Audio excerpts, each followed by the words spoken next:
Hello, everyone. Welcome to Good Money, your trusted source for personal finance advice. I'm Tanya Rivero in New York. Ever wonder what it would be like to work from home? With advances in technology, more and more people are looking for home-based jobs that could easily give them the flexibility of setting their own hours and perhaps find a better work-life balance. It enables you to run your own business, be your own boss, but with the backing of another company that's there because you're selling their products or their services. Wouldn't it be nice if your commute consisted of stepping to the kitchen for a cup of coffee, then into your home office? Well, thanks to the internet, plenty of people do it daily. Best commute in town. Very short. Takes me about 30 seconds. We get to choose our own hours. It allows me to have the flexibility to do things with my wife and my daughter. So there are real work-at-home jobs out there. There is opportunities to work at home. You just need to find out what type of an opportunity you're best suited for and research it and pursue it. For Money Talks, I'm Stacy Johnson. It's an automated way to make money on the internet. So, how does it work? And why would you share it with somebody? This is exactly how this works. All right. So you've got these big Fortune 500 companies, household names, companies with household names, right, they have a lot of money allocated to advertising. And you see this every day. You turn on your TV, you see advertising. You turn on the radio, you hear advertising. Print magazines, all this stuff. Well, these companies have big advertising budgets, and they allocate it in different places.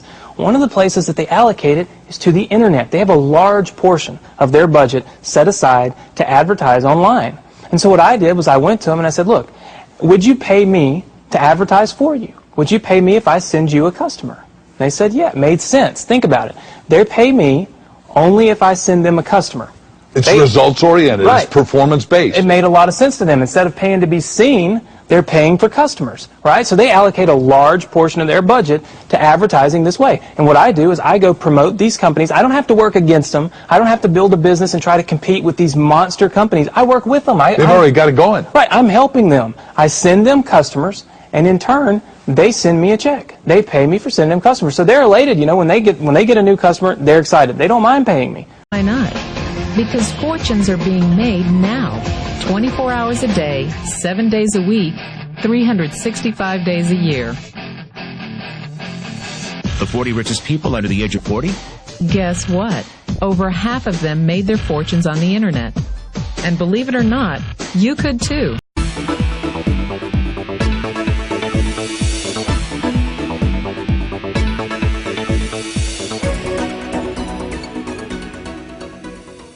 Hi, my name's PJ, and welcome to our short presentation. Have you ever wondered how the rich keep getting richer while broke people stay broke and the middle class seems to be shrinking? Well, this isn't nearly as mysterious as it may appear when you examine the specific differences in how broke people, the middle class, and the rich spend their money. Now, this is such a simple concept, yet so profound, it nearly knocked me out of my chair when I finally understood it. I'm going to show you exactly how the rich spend their money, and you can evaluate for yourself why they keep getting richer and the broke keep getting broker, and why the middle class remains so stressed out. Now, to get started, I'd like to review some financial terms we'll be using during this presentation. The terms that you need to be familiar with are cash flow, which means money you bring in, expenses, which means money you spend, assets. Now, this is the most confusing one. You're probably familiar with the traditional definition of an asset, which is something you own or have equity in. However, back in the 1990s, Robert Kiyosaki introduced us to a new definition of an asset in his groundbreaking Rich Dad, Poor Dad series of books. Robert taught us that an asset is something that pays you, and that's the definition we'll be using here. Liabilities is the last term, and it's defined as things that cost you money. As an example, a house is typically viewed as an asset, but can it actually be a liability? Yes, with our revised definition, anything that costs you money is a liability, not an asset. If you have a mortgage, your house is an asset to your banker because it pays him or her every month. But could a house also be considered an asset to you? Yes, in the right circumstances it could, when it pays you money. Let's say you buy a house and you rent it out, and it paid you a positive cash flow every month after all expenses. That would then be considered an asset. Now, one more time with the terms, just to be very clear before we continue. Cash flow is money you make. Expenses, that's money you spend. An asset pays you, and a liability costs you. Now let's take a look at how broke people spend their money. Now, when I say broke people, I'm not referring to the destitute. I'm speaking about that large portion of our society that lives from paycheck to paycheck and who never seem to have any money. In fact, most times there's more month left at the end of their money, and I'm sure many of you can relate to that group.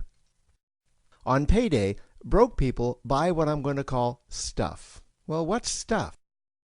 Well, that's inexpensive things that people buy that they don't really need to survive. You go into someone's house and you can't find any counter or tabletop space in the whole house because of all the stuff on it. Their house and their cars are full and cluttered with stuff. Well, where do they get all this stuff? They buy it at the flea market, at the garage sale, at the dollar store, at the craft show. So cash flow comes in and then it goes straight out the expense column to buy stuff. You see, broke people never really educate themselves on assets and liabilities. They justify buying all of this stuff by claiming that it costs so little. But over the years, it's all they ever have. The problem is their cash flow never produced or created more cash flow. Now, please understand, I'm not undermining or taking any shots at this or any group. I just see a lot of financial difficulty out there, and it really doesn't need to be that way. Creating wealth isn't a mystery, it's a formula. The only reason someone doesn't create wealth is because they either don't know the formula or they don't apply the formula. Now let's take a look at the middle class. The middle class is the group that society mistakenly thinks are rich. They're not. Yes, they typically earn a six-figure income, and many of them appear rich, but it's what they buy with their money that keeps them prisoners of the middle class. What they typically buy are liabilities. Remember the definition of a liability? Things that cost you. By buying liabilities, the money gets pushed up and out their expense column. Liabilities are items like cars, boats, houses, airplanes, credit card debt. Now let's see just how this happens. The middle class gets a nice paycheck, let's say $10,000 for the month. They then split that down the middle and they pay their monthly expenses with half, and with the other half, they make a down payment on a new car. The car costs $5,000 down, and after they add on the insurance and the maintenance, that liability now costs $1,100 new every single month. A few months go by, and they want a boat, then a vacation home, a Rolex watch on their credit card, a vacation on their credit card. And before you know it, their liabilities have raised their expense levels to near or above their income levels. They actually spend equal to or more than they make. Meaning that they have to go to work and make a certain amount of money every single month just to cover their liabilities. The other important issue with both broke people and the middle class is that normally all of their cash flow is dependent on their own effort, meaning that they've educated themselves to exchange their knowledge and expertise for someone's money. Also, the money they earn is usually the highest taxed form of income. Here's an example. An attorney is knowledgeable about law, so people pay him or her in exchange for that knowledge on an hourly basis. The problem here is that if the attorney isn't sharing that knowledge with a client, then the attorney isn't making any money. This causes lots of stress and anxiety in their lives, and if you ever ask them to take an afternoon off to play golf with you, well, they very rarely can because of how much money it'll cost them to take that time off. On the surface, life's pretty good. The reality is that it's a roller coaster ride. That's the middle class. Now, I know this group very well because for a great deal of my adult life, that was me. Now let's take a look at how the rich people spend their money. Rich people acquire assets. Again, an asset is something that pays you. If you want to become rich, buy assets that earn you more money. The money cycle looks like this. Acquire assets that produce cash flow, invest the profits to acquire more assets that produce more cash flow, invest those profits to acquire more assets that produce more cash flow. The rich spend their money and acquire things that produce more money. Here are a few examples of assets that produce more money. Investments are the obvious ones: stocks, bonds, real estate. Education is another asset. If you learn how to do something that produces more money for you and you actually do it, that's buying an asset. There's a great quote that goes, "If you think education is expensive, you should see how expensive stupidity is." Another example of assets you can acquire that pay you are cash-generating opportunities, especially those opportunities that can create a passive cash flow. Passive meaning that once you build it up, the money continues to flow whether you're still building it or not. Here's a small example. Let's suppose you bought a pinball machine and you put it in a barber shop, and you don't spend any of the profits. You save them until you can buy another pinball machine and put it in another barber shop. This, by the way, was Warren Buffett's first business. If you don't know who Warren Buffett is, he's one of the top 2 richest men in America. The rich are extremely eager to find those passive cash-generating opportunities because those opportunities continue to pay them month after month, year after year, long after they've stopped working the opportunity. You know, I see this happen again and again with successful entrepreneurs. They find a passive cash flow stream that they build up, and it continues to pay them month after month, year after year. They then take those profits and multiply them in another passive cash-generating opportunity, and then again in another. In conclusion, here's what I've learned over the years. You can't find these passive cash-generating opportunities unless you're open to hearing about them. Then, once you find them, you must be willing to see what fits you and then act.